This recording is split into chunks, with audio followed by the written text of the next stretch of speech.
Swell's on the move tonight, Uncle. So it would seem, lad. So it would seem.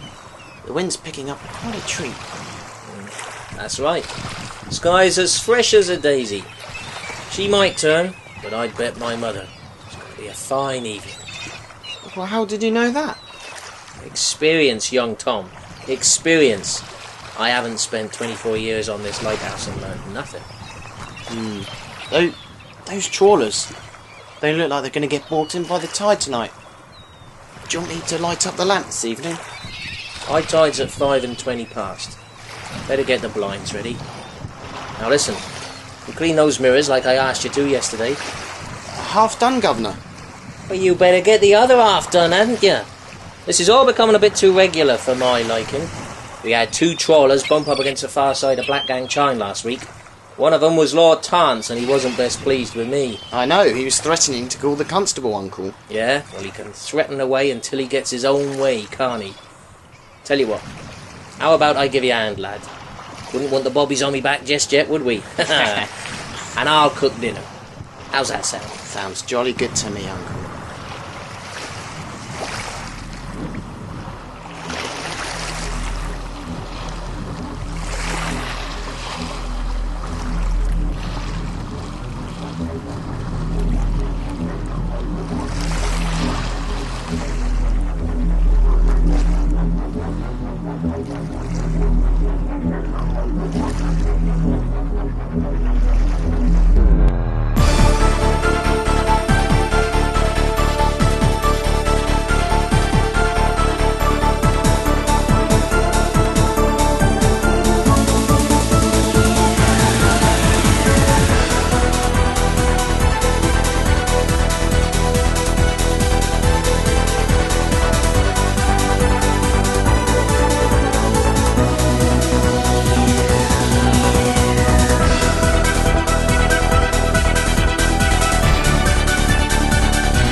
Well, oh my.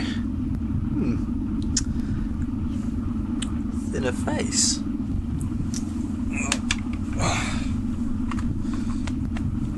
No belly either. I like that. Yeah, much more durable. Improvements of the highest order. Well, no sideburns. Oh well. I suppose they were going out of fashion anyway. Steve, Robo says they picked up... Lizzie? Lizzie? Don't, Steve. Don't, Steve, what? Lizzie, don't be like this. Don't be like what?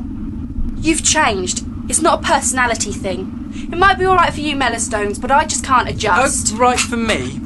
Look, I'll try an analogy. Imagine you wake up one morning and you find a really big spot on your face, you know? At first you get paranoid about how it got there so quickly and how soon it'll get away, but then, you know, you adjust. Now, imagine waking up with an entirely new body. That'll put the Jeroboam winds up you at no mistake. Robo says the scanners have picked up something faint from Earth. Oh, right. I'll be up there in 2 wiggles of a dead Frambop's tail. Hang on. How can a Frambop wiggle its tail if it's... Oh, doesn't matter. Right, Mr. Brown. You need some clothes. No more use for you, old son. Right, what have we got in here? Yes, it might just work.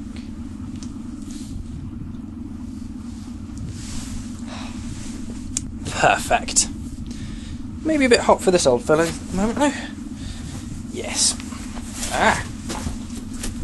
Can't go anywhere without you. Sensors indicate that a key has been located on Earth, circa 1843, Master Jimmy.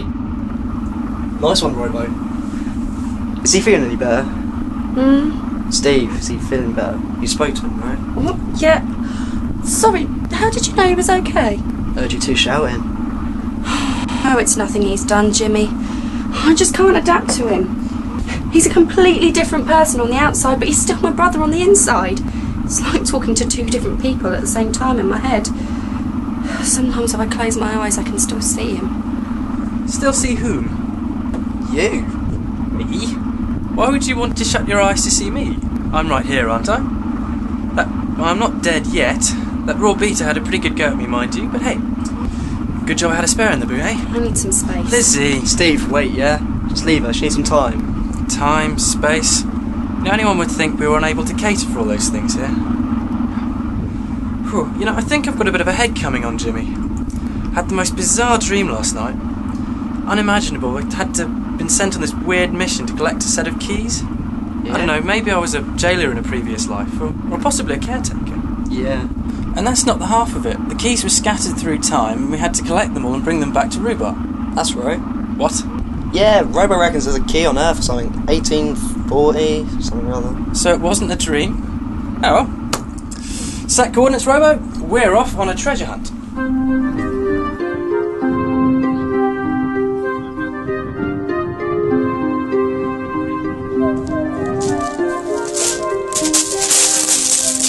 Be more than your life's worth to drop this stuff, Nip. Say more that Lord Tance, is it?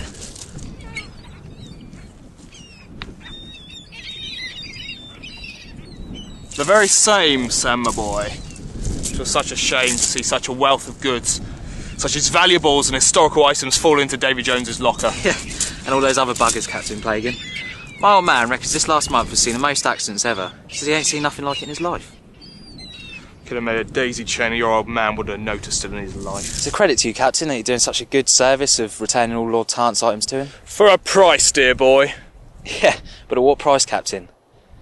Do you reckon we have enough for a new ship? Well, I think you may even be privy to a new jacket, Sam, my boy. Well, I'll be a shooting star. That ain't no shooting star, it's daytime.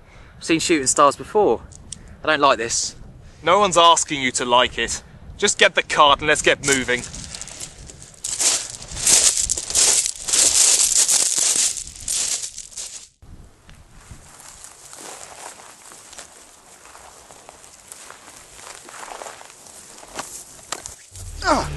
You startled me, Mr. Blake. Is he in?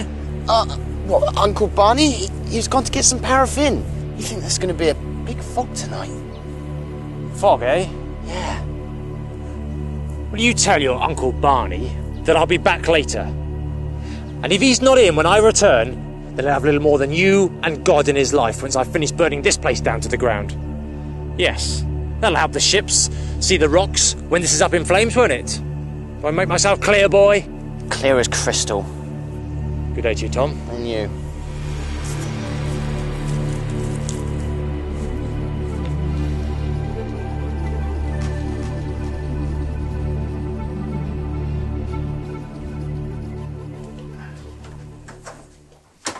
Thought you'd like a brew, lad.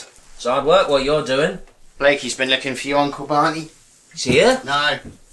I got rid of him. Said you could go and look for some more fin for the lighthouse, what with the fog tonight. Ah, good lad. But he said if you weren't here when he got back, he was going to burn the lighthouse down.